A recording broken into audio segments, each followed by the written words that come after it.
Some mysteries are so strange, so unsettling that they refuse to fade, no matter how many years pass. Today, we'll explore three real cases that have baffled police, scientists, and entire communities. From an anonymous letter writer who terrorized a small town for decades, to a modern day family road trip that spiraled into chaos, and a rainstorm that brought something far stranger than water. The Circleville Letters. Circleville, Ohio, USA, 1977. Residents began receiving anonymous letters, hundreds of them, each one written in blocky, capital letters and packed with disturbing accusations: adultery, domestic violence, murder. One resident was targeted relentlessly for many years. Mary Gillespie, a local school bus driver, is told to stay away from the school superintendent, Gordon Massey. Allegedly, Mary had been having an affair with Gordon, but who knew? And I didn't want to go into deep research about that because that's not my business. And after ignoring the threat to confess to the affair, her husband Ron dies in a mysterious car crash after receiving a phone call one evening. He left in a hurry to apparently confront the rider, but his truck slid off the road and slammed into a tree. Some say it was an accident, others whisper about murder. For years, the letters kept coming, always postmarked from Columbus, 30 miles away. They continued to target Mary and Gordon and other residents, airing private details no stranger should know. Letters were being sent to local businesses, government offices, schools.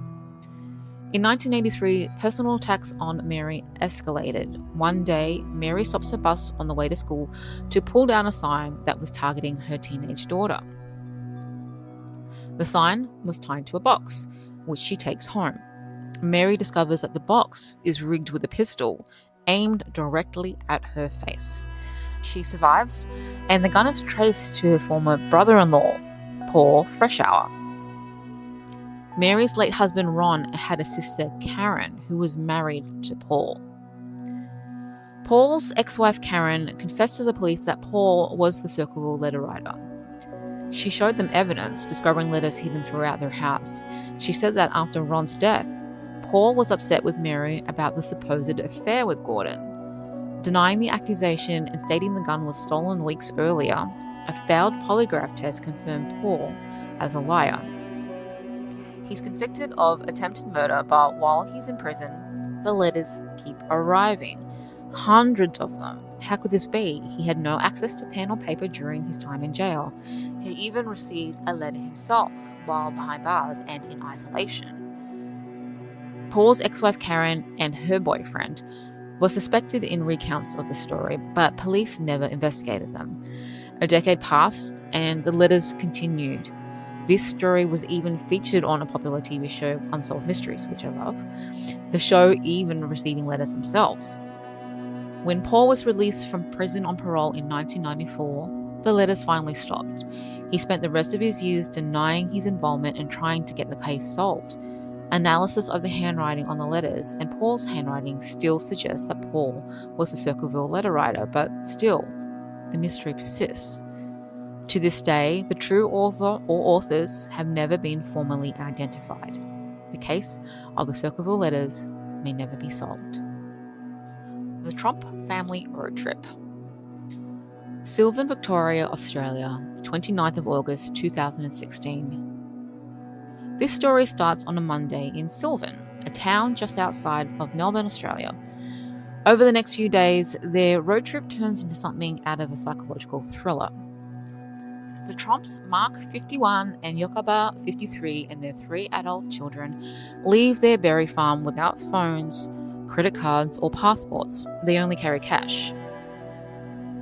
Police later state that it looked like the family had just fled without notice and with no way of being traced. On Tuesday in Bathurst, son Mitchell breaks away and heads home. It was stated that he actually did take his phone with him, but was made to throw it away, and he only went along with the trip to make sure his family was safe. Their increasing paranoia and behaviours became hard to tolerate, so he left. The remaining 4 made their way to Bathurst, which is about 800 kilometres away from their hometown and in another state. Later that day, they visit the Jenolan Caves and then split again. Ella, 22, and Rihanna, 29, leaving by stealing a car and driving south to Goulburn. The sisters then went their separate ways, Ella stating she was going home to feed the horses. She arrives back at the family farm on Tuesday night before her brother Mitchell, who had taken public transport to get home on Wednesday, to find police waiting. Rihanna is later found in the back of a stranger's ute near Lake George, disorientated and unable to speak, so she wasn't able to identify herself or say what happened. She's taken to hospital. Their mother Jacoba turns up in Yass 2 days later on Thursday, also in distress, and is admitted for treatment. It's said that the parents headed back towards Melbourne, but for some reason Jacoba headed north on her own, where she was found in Yass. Mark disappears for days before being found near Wangaratta Airport on the Saturday. He apologises publicly for the fear and confusion, but never explains what happened. Police found no evidence of drugs or foul play. Some experts suggest a shared psychosis, but officially, the Tromp family mystery remains unsolved. It continues to baffle anyone that reads into their experience. There was no evidence of drugs or cult control. There were no financial debts or diagnosed mental health problems. Mitchell, the oldest son, stated that it was really hard to describe to others, but he said that his parents were fearing for their lives and decided to flee. That it was tough to see family like that, and he couldn't leave them knowing something wasn't right. Was it really a shared psychosis experience? Was there chemicals on their farm that induced it? Were they running from someone? The real reason may never be known. The Tromp family have reported to return to their quiet, regular lives with no other recurrences. And as an Aussie, I do remember this story in the news as it happened. I wish them the best, and I hope they're doing well. The Oakville Blobs. Oakville, Washington, USA, 7th of August, 1994. The town of Oakville, Washington was used to a lot of rain. But during a rainstorm, something strange falls from the sky. Not water, but a clear, gelatinous substance. Translucent blobs as small as a grain of ice. A local police officer describes it as smearing across his windscreen while he was on patrol very early that morning. Turning on his windscreen wipes, it smeared, and they couldn't see through the glass. Other people described it as looking like hail. Residents say contact with it caused nausea, with people developing flu-like symptoms and being extremely unwell. Several pets reportedly die. Over the next 3 weeks, the phenomenon repeats multiple times. Samples of the blobs were sent to the Hazardous Material Unit at the Department of Ecology of Washington State. One microbiologist claims to find bacteria said to be Pseudomonas florensis and Enterobacterococci. I am so sorry. But there's no proof that they caused the illnesses. Theories range from a natural star jelly to jellyfish matter carried by military aircraft to waste or fuel dropped from a passing airplane to something more sinister. None are proven. No known samples of the Oakville blobs remain, including at the Washington Department of Health, and strangely enough, no records exist of their collection.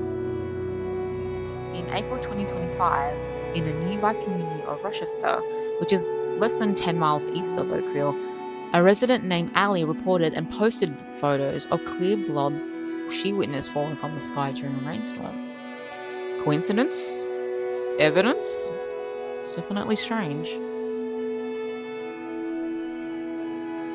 Which of these mysteries do you think will be solved?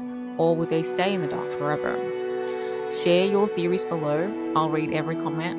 And if you want more chilling tales, hit subscribe and turn on notifications so you don't miss the next video. Until then, stay safe and stay a little creepy.